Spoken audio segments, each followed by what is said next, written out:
Et la une francophone ce dimanche, nous nous intéressons au sexisme dans le journalisme sportif. Il y a quelques jours, 150 femmes, journalistes de sport, signaient une tribune dans le quotidien Le Monde pour dire stop à la discrimination, à leur invisibilité, au harcèlement lié au genre dans les rédactions sportives. Tout est parti d'un documentaire signé Guillaume Priou et Marie Portolano, diffusé chez nos confrères de Canal+. Et son titre est « Je ne suis pas une salope, je suis une journaliste ». Nos deux invités témoignent dans ce documentaire, Laurie Delostal, journaliste de sport à Canal+, et Tiffaine N, journaliste, passée par l'équipe RMC Sport et Canal+. Excusez-moi. Alors, vous n'êtes pas seul dans ce documentaire. 14 autres de vos consoeurs prennent la parole. Jamais, d'ailleurs, autant de journalistes femmes de sport n'avaient témoigné sur ce sujet. Vous êtes de la télévision, de la radio, de la presse écrite, mais toutes, vous avez dû supporter l'insupportable, comme on dit. Je vais commencer avec vous,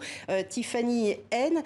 Vous témoignez dans ce documentaire. Vous racontez le comportement toxique de l'un de vos rédacteurs en chef qui est entré en fait littéralement dans votre intimité. Vous pouvez nous raconter en quelques mots ce qui s'est passé ?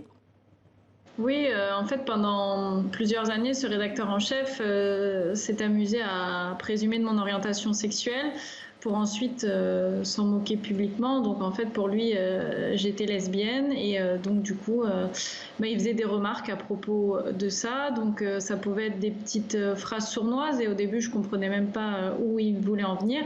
Et puis ensuite, ça a été des comportements vraiment déplacés, des allusions devant d'autres collègues, devant des invités.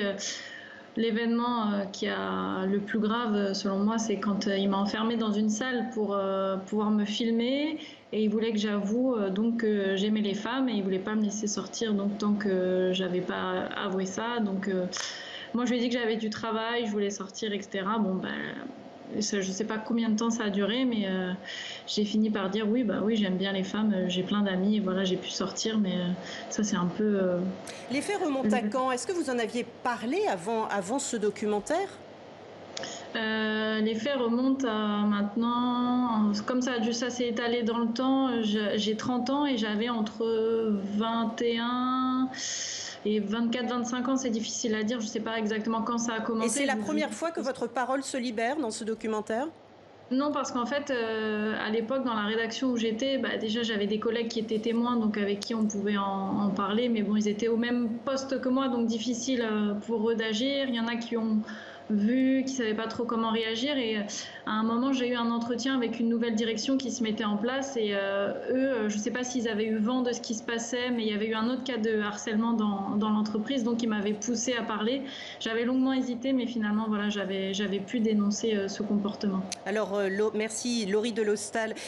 Vous avez subi une violence de l'intérieur à Canal+, mais vous évoquez dans ce documentaire la violence venant de l'extérieur, des internautes, notamment des réseaux sociaux, de tous ceux qui vous suivent via le petit écran et qui sont persuadés que le sport est une affaire d'hommes et que vous n'y avez aucune place. Oui, en fait, c'est l'origine du nom du documentaire de Marie Portolano. Je ne suis pas une salope. Ça fait référence au harcèlement en ligne qu'elle a subi tout au long de sa carrière. Moi, effectivement, c'est le témoignage que je raconte dans le documentaire. J'ai été harcelée également par un jeune homme. Mon entreprise m'avait aidée à l'époque, mais c'est un des harcèlements, une des violences dont sont victimes les femmes journalistes, notamment celles qui sont un petit peu plus visibles. J'ai juste envie de rebondir sur quelque chose. Quand vous dites que la parole se libère, mais surtout les oreilles s'ouvrent. C'est surtout ça la différence en fait, parce que toutes les jeunes femmes qui font part des problèmes de harcèlement qu'elles ont subis, elles en avaient parlé à l'époque et on les avait pas entendues ou on les avait mal entendues. Et pourquoi est-ce qu'on ne les entendait pas et pourquoi aujourd'hui on les entend ? Est-ce que c'est l'effet du mouvement MeToo aussi qui a beaucoup fait évoluer les mentalités ? Oui, sans doute. Je dois dire que j'en ai parlé avec Marie Portolano. Je dois dire qu'on est même nous-mêmes surprises de l'écho. Oui, de l'écho, de l'ampleur, de la stupéfaction et de l'émotion que ces témoignages provoquent. Parce que beaucoup de gens sont choqués. Chez beaucoup de femmes, ça fait écho aussi à des souffrances qu'elles ont elles-mêmes subies. Donc oui, il y a beaucoup d'émotions et nous, on a envie de profiter de cette émotion pour continuer à la lutte. Alors ça fait écho chez les femmes, mais Tiffany N, c'est un documentaire de femmes, mais qui parle aussi aux hommes, parce qu'on en a parlé, nous, en préparant cette émission, aux hommes autour de nous. Justement, quels sont à toutes les deux, mais Tiffany, dites-moi, le retour que vous avez eu des hommes, justement, suite à ce documentaire. C'est vrai qu'on a eu vraiment énormément de retours et je vais juste m'attarder sur les positifs parce qu'évidemment, des gens qui continueront de nous dire des méchancetés, il y en aura toujours. Mais ce que j'ai apprécié, c'est ceux qui soit ne sont pas du tout comme ça. Donc évidemment, ils nous encouragent à parler, ils nous disent vous avez tout à fait votre place. Et il y a ceux aussi qui prennent conscience, qui se disent peut-être que moi aussi un jour j'ai eu ce genre de comportement et si c'est le cas, il faut me le dire, je veux m'améliorer, etc. Donc je rejoins Laurie quand elle dit il y a aussi les oreilles qui s'ouvrent et ça c'est vraiment important. Laurie, est-ce que vous vous sentez militante en participant à ce documentaire?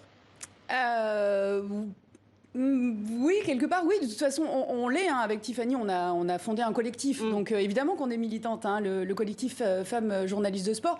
En fait, ça fait part d'une envie. On est un peu la troisième génération, finalement, des journalistes femmes de sport. On se souvient tous de Marianne Macot et des souffrances qu'elle avait exprimées de son expérience. Il y a eu une génération ensuite, notamment autour de Nathalie Yanetta. Nous, on est un peu la troisième génération qui arrive à maturité et qui a envie de faire bouger les choses, de changer les choses pour les jeunes femmes qui vont arriver. Donc oui, évidemment, on est militants. Mais alors, il y a la génération des jeunes journalistes hommes aussi, qui elle aussi évolue. Dieu merci. Bien sûr, et on parle évidemment à tout le monde, mais la jeune génération des hommes, oui, et bien sûr, a l'air d'être plus évoluée. Mais si le système ne change pas, ces jeunes hommes, ils se retrouvent dans un même système et les choses ne changeront pas, en fait, si on ne change pas le système globalement. Donc ça veut dire que c'est un système qui est institutionnalisé, en fait? C'est du sexisme systémique qui part de... Nous, on s'appuie toujours sur deux chiffres qui nous paraissent très importants. Les femmes sont invisibilisées et discriminées dans le journalisme de sport parce qu'elles représentent 10% seulement des effectifs.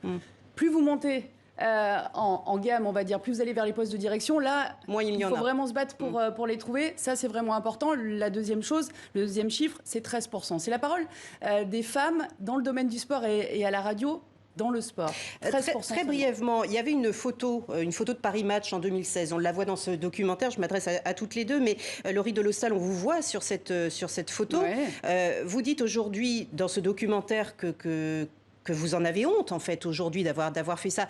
Vous dites les journalistes de sport, mais la même année, dans Paris Match aussi, il y avait 13 présentatrices de BFM Télé qui, là, ne sont pas des journalistes de sport, qui, elles aussi, étaient présentées en robe, les jambes nues, enfin voilà, pour montrer que ce n'était pas que des femmes troncs. Donc, est-ce que ça ne touche que le monde du journaliste sportif féminin, Non, brièvement? Je ne pense pas, si ce n'est que notre spécificité, c'est qu'on est 10%. Donc, forcément, ça amène à plus d'invisibilité et de discrimination. Et voilà, ces photos, je les trouve belles, il n'y a pas de problème. Mais ce qu'on veut, nous, c'est qu'on arrête de nous enfermer dans... sortir de cet atout-charme. Dans ce fameux atout-charme, tout à fait. Merci beaucoup, Laurie Delostal, d'avoir été avec nous. Merci à vous, Tiffany N, d'avoir été en direct également sur cette une francophone. Merci à vous deux, mesdames.